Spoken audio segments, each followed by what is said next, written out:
ایک نوجوان لڑکا حضور کی بارگاہ میں حاضر ہوتا ہے، عرض کرتا ہے یا رسول اللہ صلی اللہ علیہ وسلم کھجوروں کا میرا ایک باغ ہے اور میں چاہتا ہوں کہ وہاں اس باغ کے ارد گرد ایک دیوار بناؤں، لیکن یا رسول اللہ صلی اللہ علیہ وسلم میرا ایک پڑوسی ہے، ہمسایہ ہے، اس کا درخت درمیان میں آ گیا ہے، اگر میں وہ دیوار بناتا ہوں تو اس کا درخت دیوار کے اندر آتا ہے اور دیوار ٹیڑھی ہو جائے گی، یا رسول اللہ صلی اللہ علیہ وسلم میں نے اس سے کہا ہے یہ درخت مجھے بیچ دو، وہ بیچتا بھی نہیں، میں نے پہلے کہا مجھے دے دو، اس نے کہا نہیں دوں گا، میں نے کہا بیچ دو، وہ بیچنے کے لیے بھی تیار نہیں ہے، یا رسول اللہ صلی اللہ علیہ وسلم میری مدد فرمائیے۔ اب وہ یتیم تھا، حضور کی بارگاہ میں حاضر ہوا، نبی کریم صلی اللہ علیہ وآلہ وسلم نے فرمایا اس پڑوسی کو بلاؤ، حضور کی بارگاہ میں حاضر ہوا، حضور نے فرمایا یہ درخت دے دو اس کو، اس نے کہا میں نہیں دیتا یا رسول اللہ صلی اللہ علیہ وسلم، وہ غصے میں تھا، بہت ناراض تھا کہ اس بچے نے حضور کی بارگاہ میں شکایت کیوں کر دی، حضور نے ارشاد فرمایا اس کی رقم لے لو، پیسے لے لو، یہ درخت بیچ دو، اس نے کہا میں بیچتا بھی نہیں ویسے بھی نہیں دیتا، حضور اکرم صلی اللہ علیہ وآلہ وسلم نے ارشاد فرمایا، مسند امام احمد بن حنبل کی روایت ہے،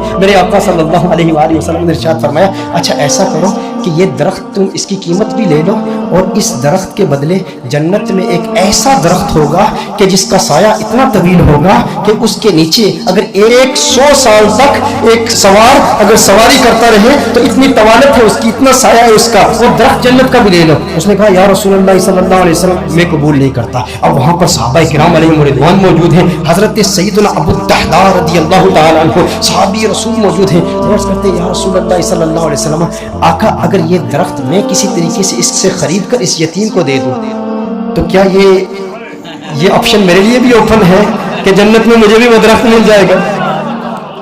اگر یہ درخت اس کے پڑوسی سے میں خرید کر اس یتیم کو دے دوں، میں کہتا ہوں یتیم سے میرے آقا صلی اللہ علیہ وسلم کو کس قدر پیار ہے، میرے آقا صلی اللہ علیہ وسلم سے عرض کرتا ہے کہ اگر یہ کسی طریقہ سے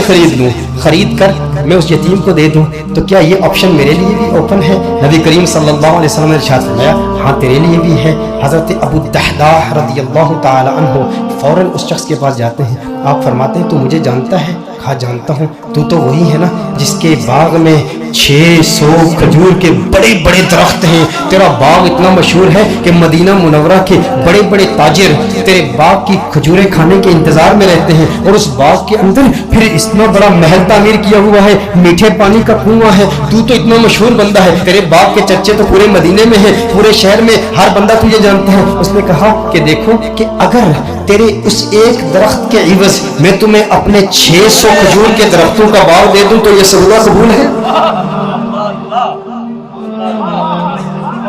یہ سودا قبول ہے؟ وہ حیران ہو گیا، یہ کیسے ہو سکتا ہے، ایک درخت اور ادھر اتنا بڑا باغ؟ ابو الدحداء کیا بات کر رہے ہو، کیا واقعی یہ سودا کرنا چاہتے ہو؟ ابو الدحداء رضی اللہ تعالی عنہ نے فرمایا بالکل، وہ میرا پورا باغ تیرا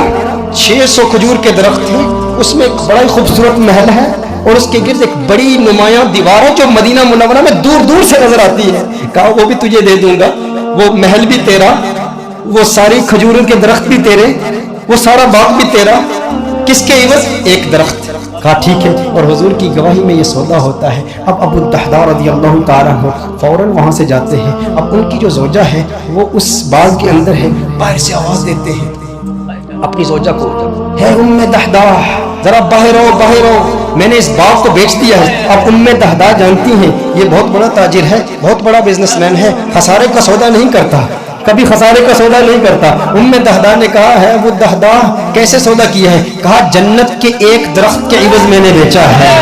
اب دیکھو میرے دوستوں، اب دیکھو ام دحداء وہ نیک بخت خاتون، وہ خوش قسمت خاتون، اس کی عظمتوں کو سلام۔ آج آپ سوچیں کہ اگر آپ کی بیوی ہوتی اور آپ اپنے گھر جاتے اور اپنی بیوی سے کہتے ارے سنتی ہو باہر آ جاؤ باہر آ جاؤ، گھر سے باہر نکلو، یہ گھر اللہ کی راہ میں دے دیا ہے، وہ کہتی ارے ابھی تو یہ نیا ٹی وی رکھا ہے، ابھی کچھ زیورات رکھے ہیں، زیورات تو نکالنے دو، ارے نادان انسان تو نے کیا کیا، گھر ہی اللہ کی راہ میں دے دیا۔ ابو الدحداء رضی اللہ تعالیٰ عنہ نے باہر سے آواز دی، کہا ایک جنت کے درخت کے عوض۔ ام دحداء نے یہ بات سنی، کہا تو نے بڑے منافع کا سودا کیا ہے، بہت منافع کا سودا کیا ہے۔ ام دحداء فوراً اپنے بچوں کو پکڑ کے اس گھر سے باہر نکلتی ہے، باغ سے باہر نکلتی ہے، اب ننھے بچوں کے ہاتھ میں کچھ کھجوریں بھی ہیں، کھجوریں ان کے ہاتھ سے نکال کے کہتی ہے اب یہ کھجوریں ہماری نہیں ہیں، میں نہیں چاہتی کہ کوئی ایک کھجور اللہ کے راہ میں دیے گئے مال سے میں اپنے جیب میں رکھ لوں، تو لے لے، کہیں اس کی وجہ سے جنت کے درخت میں ہمیں خسارہ نہ ہو، کہیں جنت کے درخت سے محروم نہ ہو جائے۔ ساری کھجوریں لے کر باغ کے اندر رکھ جاتی ہے۔